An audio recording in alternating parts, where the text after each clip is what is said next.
Hi guys, welcome to the tutorial for the Lani top. This is a really cute one shoulder top with an asymmetrical hem, and the silhouette is just so good on the body. It comes in two lengths, so you can make it this cropped length or you can make it full length as well. Here she is. This pattern is made for stretch fabric, so you definitely want to make sure that you're working with a knit, something with maybe spandex or elastane. I really like a cotton jersey. In this tutorial, I am making a little swimwear top, so I'm showing you how to make it out of some spandex and swimwear tricot. So you can play around with different stretch fabrics. You can also add a fun trim and spruce it up that way. Lots of different ways to just make the pattern your own.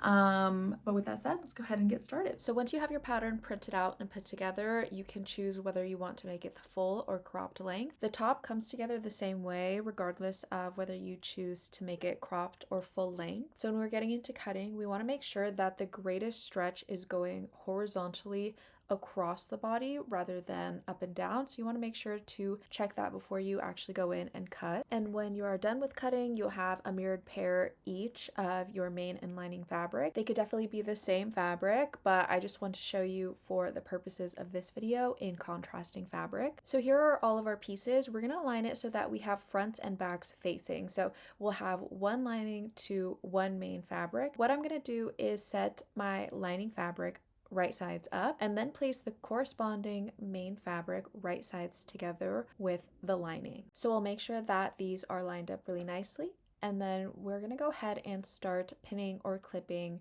a couple of things in place. So for both the fronts and backs, we will clip the hems, the armhole, and the neckline.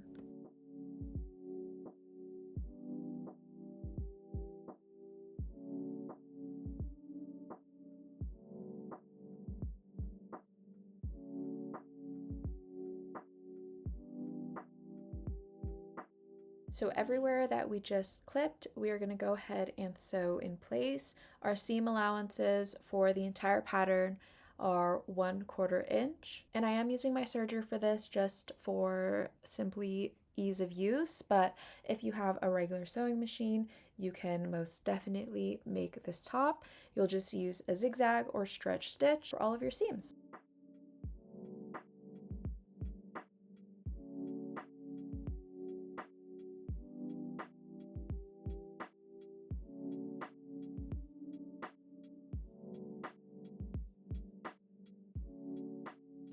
All right, so here we are with our freshly sewn fronts and backs. What we're gonna do is take one of our pieces. It doesn't really matter which is the front and which is the back. They're pretty much the same, but we're gonna take one of them and flip it inside out, like so. I would also definitely recommend, once you turn this inside out, to just press all of these seams gently in place so that we don't have like this puffiness. Alternatively, if you really want for all of your seams to stay in place and for the lining to not lift up over to the main side, you can understitch the seam allowance, as I'm showing you here, to the lining side. This is the setting that I use, so I do a triple straight stitch with the longest stitch length, and then I'm just making sure that the seam allowance is on the lining side, and I'm just sewing that together right next to the original seam. This method is really nice for contrasting fabrics, but if you're using the same fabric, then pressing your seams will do just fine. But this is what it looks like when you understitch. That seam just stays put really nicely, a little bit better than if you were to just press it. All right, so once you have everything pressed and or understitched, and we have one piece flipped right side out, we will put that into the piece that is inside out. And we want to make sure that everything matches. So our mains are right sides facing and our linings are right sides facing. All of our seams are lining up. Everything looks good. So these are all the points that we really want to make sure are lined up, essentially where all of our seams are. So we'll go ahead and start pinning or clipping everything in place. I really like these little clips for stretch fabric. It just makes it a lot easier.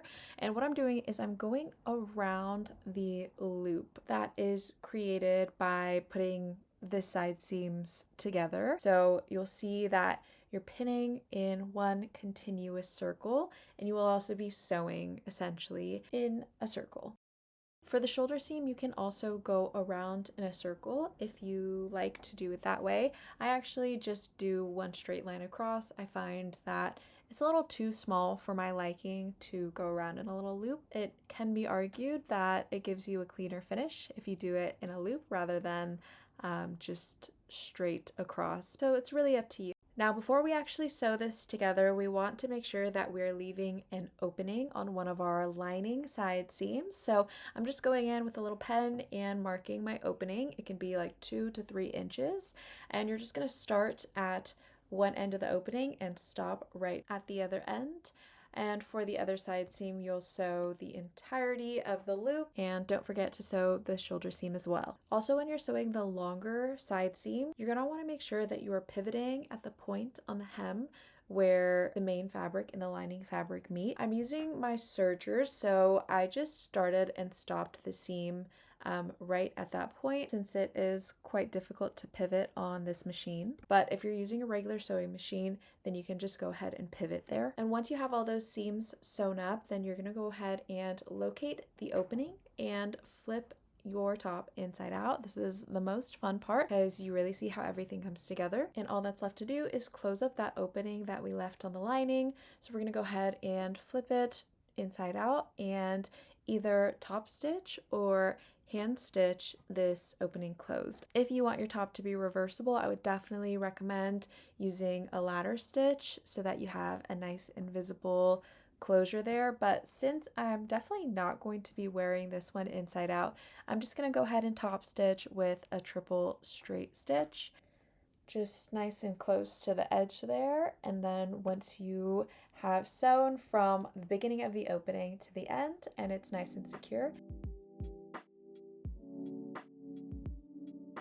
and here is the final look for this one. It's going to be so good on the beach, and I have a couple others I made. Thank you so much for joining me for this tutorial. I'll see you in the next one.